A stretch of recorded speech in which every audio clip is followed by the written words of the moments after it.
we're going to be using today is Photoshop. I am not the best at Photoshop. Photoshop is probably the most complicated out of all the Adobe products.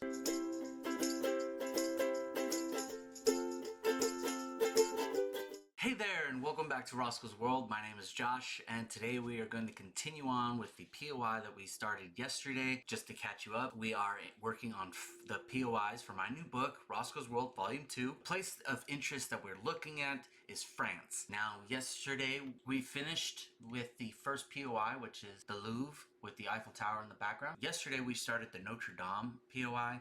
Now obviously what you're looking at here is not the Notre Dame. We're really working on called the Festival of Fools.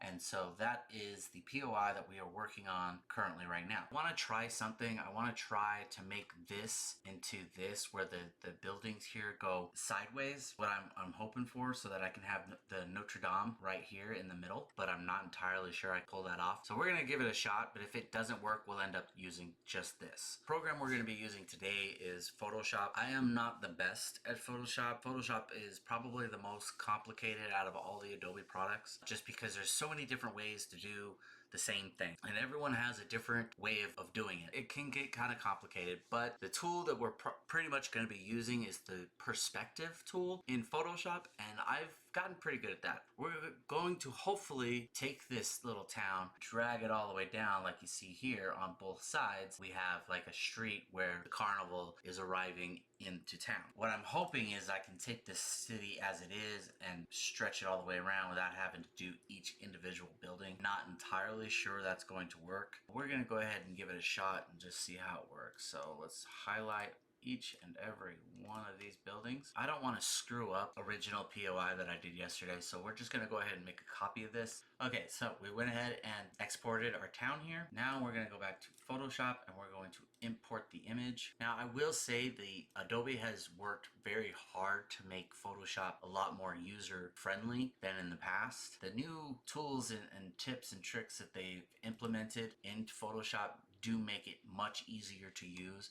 I'm still not the best with it, but it's much easier to use than it was in the past. So what you're going to do is you're going to select your image and you're going to go to perspective wrap. So you're going to go to edit at the top and go all the way down to perspective wrap. You're going to get this little icon here. You're going to highlight the entire area that you want to mess with in order to get what you're looking for. Okay, so now that it is highlighted like this, you need to go to where up here at the top. You can't see it because my video is above this, but at the top of this, you're going to see a button called layout, and then you're going to see a button called warp. You want to select warp, all right, and then it'll change the image. Bring this down like this. Now again, I'm not entirely sure how I want this to look. This is really just a test, but you can warp this and bring this in like this. Hit that follow button. Let's work together. Let's get this done. Let's build a community around this, and let's help each other out. I'll see you in the next one.